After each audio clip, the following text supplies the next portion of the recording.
une posture confortable, ça peut être juste assise en tailleur ou sur les genoux, peu importe. On va commencer avec quelques explications. En fait, j'ai envie de vous parler aujourd'hui des genoux, des blessures aux genoux. Comment est-ce qu'on prévient les blessures aux genoux en yoga? Donc il y a souvent des blessures. Honnêtement, j'en vois beaucoup. En fait, en yoga, il y a, comme on dit toujours, il y a qu'est-ce qu'on veut étirer, qu'est-ce qu'on veut renforcer, mais aussi qu'est-ce qu'on fait jamais. Quelles sont les choses qu'on fait jamais en yoga qui font fragiliser nos genoux? Vous avez sans doute déjà entendu parler de deux types de blessures classiques. La blessure de l'hyperflexion ou hyperextension, quand c'est très très fléchi. Par exemple, une posture de l'enfant, on est vraiment en hyperflexion du genou. Et aussi, souvent, ce qu'on voit dans les trikonasana, les triangles, c'est l'hyperextension du genou. Même quand on est debout, les personnes qui sont en hyperextension du genou, elles sont super tendues là, et en fait, on dirait même que les genoux ils se plient à l'envers. Quand c'est l'hyperextension, c'est un peu comme le coude, c'est quand ça se dépasse le 180 degrés. Ok? Donc, pour prévenir ça, vous pouvez d'abord vous mettre sur les genoux, à faire un petit exercice pour bien sentir ce que c'est que cette flexion, donc flexion du genou, hyperflexion. Souvent, ce qu'on fait, c'est des flexions qui sont passives. En posture de l'enfant, on est passif. Virasana, on est passif, au niveau des genoux. Donc l'exercice, ça va être de activement plier les genoux. Donc vous pouvez rester soit sur les coups de pied, soit crocheter les 10 orteils. Et on va lentement, donc un petit peu se pencher en arrière et ensuite s'asseoir lentement. Donc déjà on sent là que ça chauffe, ça travaille. Tout doucement, on va essayer de rester au-dessus. Donc là, vous voyez, je ne lâche pas, hein. Je ne suis pas assise, hein. Je résiste. Yes. Et donc là, je suis dans une flexion active. Une autre flexion active qu'on peut faire. Je ne vais pas vous parler des surfaces d'appui du genou parce que j'en ai déjà parlé, mais là, en flexion active aussi, on peut venir fléchir la jambe de derrière. Yes. Voire même mettre une petite résistance pour être dans une flexion active.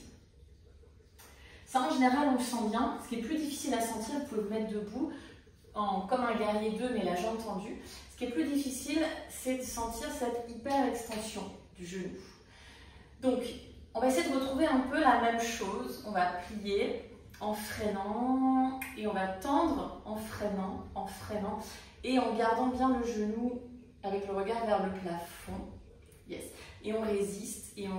On peut aller jusqu'au bout, mais on doit toujours résister. Et garder cette résistance-là pour aller chercher son trikonasana. Right? Ça, c'est pour la flexion et l'extension du genou. Maintenant, vous avez sans doute, je pense que vous étiez là la fois où on a fait cette pratique autour du lotus. Moi, je me souviens très bien que mon genou a craqué. Donc, en yoga, on dit toujours qu'il faut avoir le genou au-dessus de la cheville et tatati et tatata. On veut toujours que le genou soit, par exemple, dans le guerrier 2, le regard vers le plafond. Ce qu'on veut éviter, c'est la rotation du genou. Quand le genou, il y a une micro-rotation. Bien sûr, ce n'est pas une rotation de la hanche, hein, c'est une micro-rotation. Pour prévenir ça, pour stabiliser un petit peu plus le bas de jambe, ce qu'on peut faire, c'est une éversion du pied. Donc, quand on pointe le pied et qu'on est en supination, c'est-à-dire que la plante de pied regarde là vers le plafond, comme qu'on fait le lotus par exemple, ça c'est une supination. Et nous, on veut le contraire, on veut plutôt une pronation et une flexion. Et ce qu'on appelle une éversion. Grosso modo, c'est quand le pied il est vers l'extérieur. Donc, ce que vous pouvez faire, c'est d'abord mettre le pied en flexion, vers l'extérieur, comme si vous marchiez avec l'intérieur des pieds. Vous savez, les personnes qui ont les chaussures, où l'intérieur des chaussures, là, elle est toute usée. Et vous voulez garder ça pour trouver votre rotation de hanche, le plus que vous pouvez. On peut faire ça avec les deux jambes.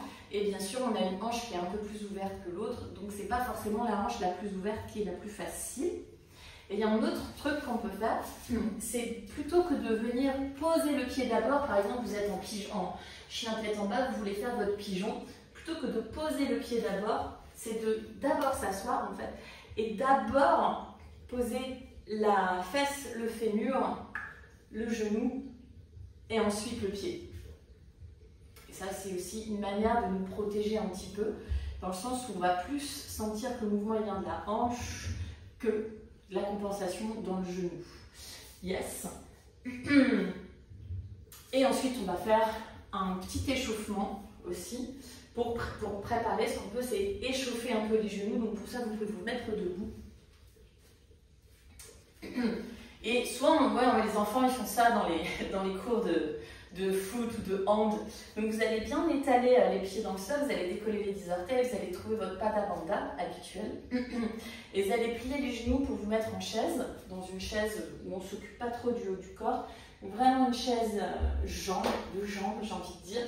Si vous voulez vous poser les mains ou sinon pas, mais on va faire un petit peu côté, un petit peu devant et un petit peu derrière, comme si c'est vraiment les genoux, comme si c'était les genoux qui faisaient des cercles. Donc je ne vous dis pas de faire ça, ok, ça c'est un peu too much, mais d'aller très lentement, 3 petits cercles dans un sens, de chercher pareil ce freinage, yes, en gardant bien les pieds à plat dans le sol. Donc ce qu'on ne veut pas, c'est décoller les pieds. Et après vous pouvez faire dans l'autre sens, et juste sentir que ça travaille. Donc on ne peut jamais muscler son genou, c'est une articulation, mais on peut muscler le bas du quadriceps pour qu'il nous soutienne. Donc le genou, c'est 4 ligaments, c'est le plus gros ligament du corps, c'est vraiment des ligaments hyper costauds. Donc quand on se les pète, c'est que vraiment, c'est parce qu'on est au ski et qu'on est coincé et que notre cheville et notre hanche ne peut pas compenser. Ok, et c'est vraiment des gros os, donc c'est quand même une bonne articulation bien stable. Ok. Donc maintenant, ce que je vous invite à faire dans la pratique, c'est de garder un petit peu de ça en tête, yes, et pour pouvoir pratiquer avec un petit peu plus de sécurité au niveau des genoux.